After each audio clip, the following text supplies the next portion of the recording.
CBS News Bay Area Afternoon Edition with Ann Mekovic. Thanks for joining us this afternoon. We start with breaking news. A couple of crashes causing major backups on Highway 17 right now. Our chopper flew over one of those crashes involving a school bus. That happened on southbound Highway 17 near Vine Hill Road. It's near Scotts Valley. Reports came in that the bus was rear-ended. CHP says about 20 to 30 students were on board, and some of them do have minor injuries. We could see crews unloading what appear to be garbage bags full of stuff from the larger school bus.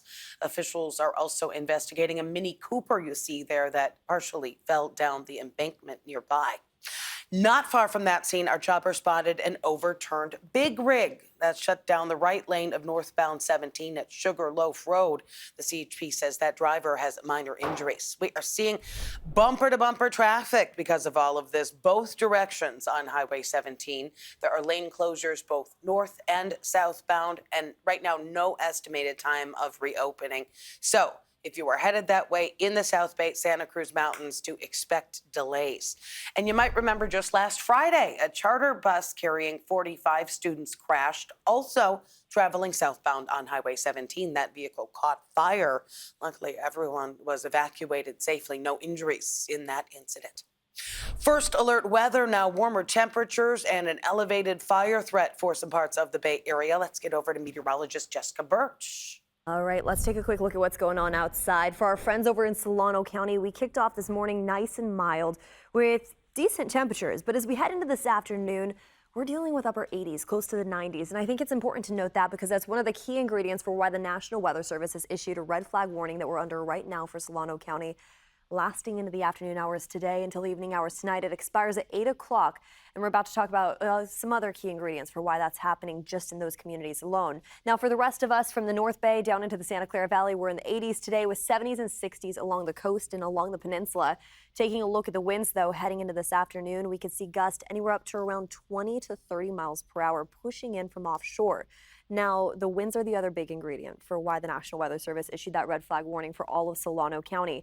We can see gusty conditions, low relative humidity today, hot temperatures, all of those put together, it's fire weather conditions. And we're seeing that into the afternoon hours today with these hot temperatures that are sticking around for most this week. The good news is, though, the winds start dying down as we head into our forecast tomorrow. That's when that red flag warning expires, and then we're left with beautiful, still warm weather, though, as we head into the rest of this week. More on that coming up. At least 2 dogs died in a fire in San Francisco this morning. It broke out in a Noe Valley home that firefighters describe as a hoarder house. Take a look. Flames reported just after 6 this morning at the home on 26th Street near Castro Street. Crews were initially told one person was inside, but now they say all the people who live there have been found safe. And we talked to a man outside of the home this morning who told us that he lives there. He says his dogs Monster and Iggy died in the fire. He said he left his home early this morning and then later got a text message that flames had erupted at his home. At first, I thought he was pulling my leg, and then I show up, and it was not good. Well, the Red Cross is helping people who have been displaced from that house. PG&E shut down power to the entire block. According to its outage map, it should be restored at around 1:30. Developing news from the White House, President Trump says Russia and Ukraine will immediately begin ceasefire negotiations after what he described as an excellent call with Russian President Vladimir Putin. That call lasted more than 2 hours. President Trump also spoke with Ukrainian leader Volodymyr Zelensky and European leaders in hopes of making progress toward that ceasefire. More developing news. The Supreme Court is allowing the Trump administration to strip legal protections from 35,000 Venezuelans. That move potentially exposes them to deportation. The immigrants had been allowed to remain in the U.S. under a Biden-era program known as Temporary Protected Status. Justice Ketanji Brown Jackson was the only Supreme Court justice to note her dissent. Support is pouring in across party lines for former President Joe Biden. He revealed this weekend that he is battling prostate cancer. Natalie Brandt reports from Washington. Former President Biden posted on social media a picture of himself and the former First Lady, writing, "Cancer touches us all. Like so many of you, Jill and I have learned that we are strongest in the broken places. Thank you for lifting us up with love and support." Biden's personal office released a statement Sunday saying the 82-year-old had been diagnosed with an aggressive form of prostate cancer that has spread to the bone. Doctors evaluated Mr. Biden following the discovery of a small nodule in his prostate after he was seen for increased urinary symptoms. President Trump, in a post, said he extends his best wishes to the Biden family and wishes him a fast and successful recovery. We wish the best for the former president's health. And, it sounds pretty serious, but hopefully he makes the right recovery. For former President Biden, cancer research and finding a cure was a personal mission. He launched a national cancer moonshot initiative inspired in large part by his late son, Beau, who died of brain cancer. We can end cancer as we know it. This is a presidential White House priority. Biden first started the moonshot work while serving as former President Barack Obama's vice president. Mr. Obama, in a statement, said nobody has done more to find breakthrough treatments for cancer in all its forms than Joe. Biden's former vice president, Kamala Harris, called him a fighter. A Bay Area oncologist we spoke with says that hormonal therapy is the standard treatment for this type of cancer. This therapy is highly effective. One of the things about prostate cancer is that it is exquisitely sensitive to hormonal manipulations, more so than any other cancer is than most manipulations, so that we would expect 85 to 90% of patients to have a good response to this therapy. More than 313,000 new cases of prostate cancer will be diagnosed in the U.S. this year, and there will be more than 35,000 deaths, according to the American Cancer Society. May is Asian American and Pacific Islander Heritage Month, and an exhibit in the East Bay is bringing to life a dark chapter of American history. After the start of World War II, President Franklin Roosevelt signed an executive order that led to the incarceration of more than 120,000 Japanese Americans. Families were rounded up, placed in 10 internment camps built across the country. The current exhibit features side-by-side photos from that period and from many years afterward. A woman born in one of the camps and a Pulitzer Prize-winning photographer gathered the images. And even though the image of my dad is a little blurred, I recognized him right away. My grandparents, my aunt, and my dad, he's 14. I just couldn't believe they were in this. I mean, I looked at my dad, he's wearing these jeans with these rolled up cuffs on his jeans. He's just sitting there really looking like, what the heck is going on? The Gambate exhibit at the Seijay in Emeryville is going to be on display through the end of this month. You can find all of our stories for AAPI Heritage Month on our website, kpix.com. Our special Legacy and Leadership coming up Thursday night at 7:30 and Saturday at 7. Still ahead here at noon and streaming on CBS News Bay Area as we face rising temperatures and a red flag warning. We're going to show you how Bay Area firefighters are brushing up their skills with some brand new tech.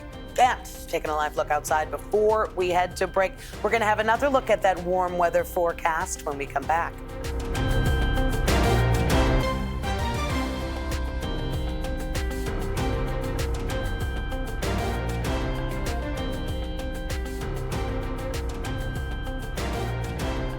We continue to follow the potential for fire danger in Solano County today.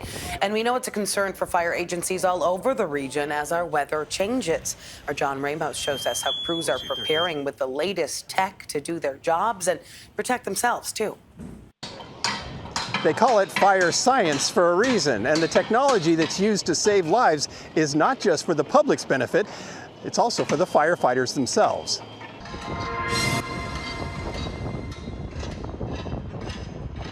The annual Bay Area Fire Conference alternates between the East and North Bay, and this year Santa Rosa hosted the event that draws more than 500 professionals from around the state and nation. It's a chance for firefighters to brush up on their practical skills, like the proper way to break into a steel door to save someone on the other side. Fire department, call out! Victim! The rescue scenarios are taken seriously because a life and death situation is possible on any given day. We talk about, firefighters being professionals. So, being like a professional athlete, they practice every day. And so we can't ever be too good at our job. Our job presents a lot of challenges. But to help in those challenges is an array of technologies that have evolved over the years. One of them is the thermal imaging camera, or TIC.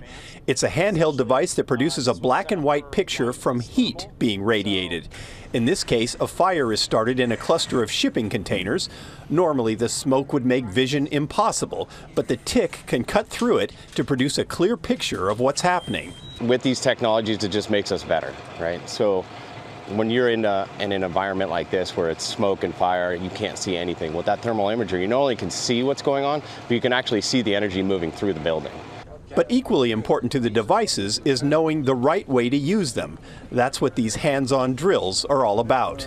We're scanning, and what do we talk about? We scan high or low first. Low first. Low first, that's where we find victims. That's where the stuff that can come get us is. So I'm scanning low first. Finding victims is important, but so is not becoming one yourself. When these firefighters came back out, the thermal imager showed how hot they had become. The yellow areas on their helmets and shoulders are more than 300 degrees. Instructor Andy Starnes wants his students to understand what they're actually dealing with. There's a point of learning. You burn to learn, not burn them to learn. We're burning the building. We don't want to burn the student. Excuse me. So the whole point is for them to see heat, not experience heat and pain. He says the special uniforms they wear, which are another form of technology, can actually mask the true danger of the situation. Many firefighters were taught to base their whole paradigm of how bad the environment was through feeling. This gear censors that and basically deprives you of your senses. You don't feel pain until it's way too late. So just because you wear this doesn't make you invincible. You have to have knowledge and awareness and education. Knowledge, awareness, and education is what the conference is all about, and a chance to experience today in a controlled environment what they may face tomorrow when just about anything could happen. Well, back to our first alert weather now, because we do have that high fire danger in some spots in the Bay Area. As we take a live look outside, let's check back in with meteorologist Jessica Birch. It's a warm and dry day for us today here in the Bay Area, with daytime highs topping off in the upper 80s in areas like Antioch and Concord. Upper 80s all the way up into Santa Rosa this afternoon, with 70s anywhere from Petaluma over into Nevada. Now, for our friends over in Solano County today, we're under a red flag warning until 8 o'clock tonight. Reason being, we're dealing with low relative humidity, some gusty winds, and of course these warm conditions widespread throughout the Bay Area that we're even noticing down into the Santa Clara Valley.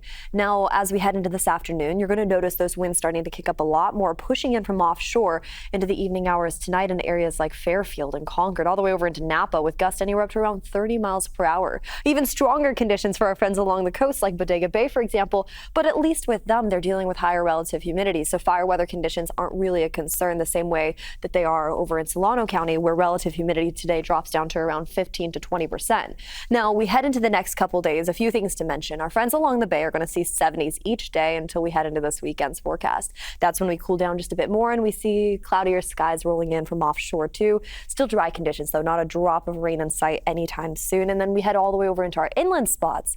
Now we're talking about the East Bay, the Santa Clara Valley, and all the way up into wine country. That's where we're going to see 80s in the forecast today and tomorrow. We could even see some upper 80s close to the 90s, especially in our East Bay areas like Antioch and Concord, heading into Wednesday before low pressure starts rolling in from offshore, and that cools us off back into the low 70s heading into our Friday forecast, and then we average out into the mid 70s heading into early next week. We'll keep you updated on that forecast here in the Weather Center. For now, over to you.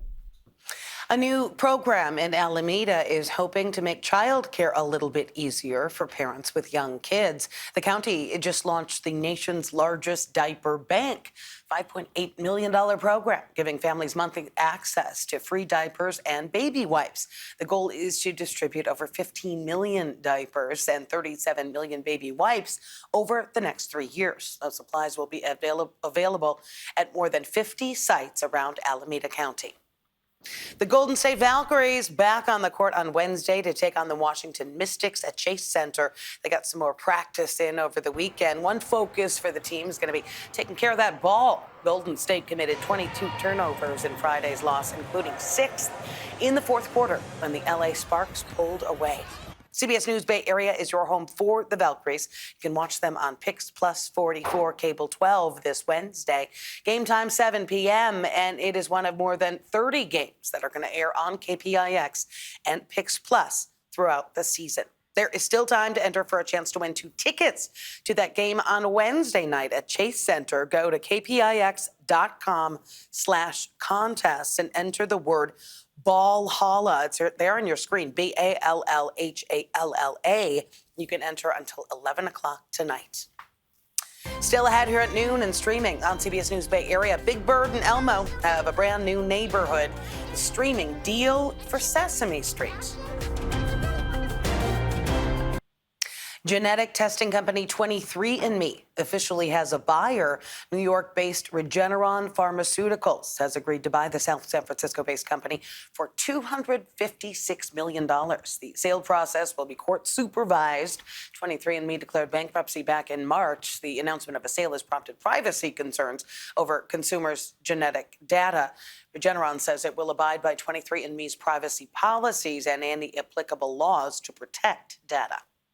There is a new way to get to Sesame Street. It is through Netflix. The show's producer, Sesame Workshop, just reached a deal with the streaming service. Sesame Street was streaming on Max, owned by Warner Brothers Discovery, but Warner Brothers Discovery decided not to renew that deal.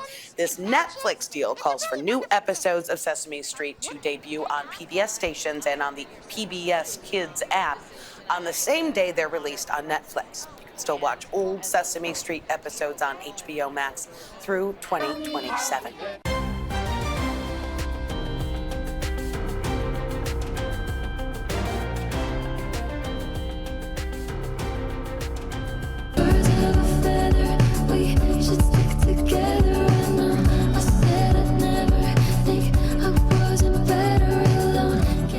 Billie Eilish just announced more dates for her sold-out tour, and she's ending it right here in the Bay at Chase Center. That is November 22nd and 23rd. General admission tickets are going on sale Thursday at noon. You can find them on the Chase Center website. Pre-sale starts tomorrow. I think they're going to have a packed house. That is it for the afternoon edition this Monday. Remember, we are streaming 24/7 on the free CBS News app. Just go to Live and then choose Bay Area. Our next newscast coming up at 5 o'clock. Meantime, enjoy your Monday afternoon.